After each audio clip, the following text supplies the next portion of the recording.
Internetda pranklar chiqib ketgan-ku, bunaqa pranklarni onalaringizga qilmang. Xalqimiz azaldan nonni aziz biladi. Agar kimdir nonni yemoqchi bo'lsa-yu, uni olib, sindirib, hidlab ko'rib, ichlarini bunday titib, bir g'alati qiliqlar qilsa, g'ashimiz keladi, to'g'rimi?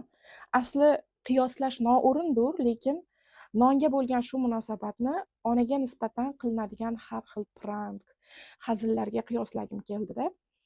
Hazil qilishni ham o'rni bor. Ona bilan hazil mutoyibada, ochiq kayfiyatda, yorug', ochiq yuzda gaplashish bu umuman boshqa narsa. Lekin onasiga turli internetda pranklar chiqib ketgan-ku, shularni qilish bu juda ham xato.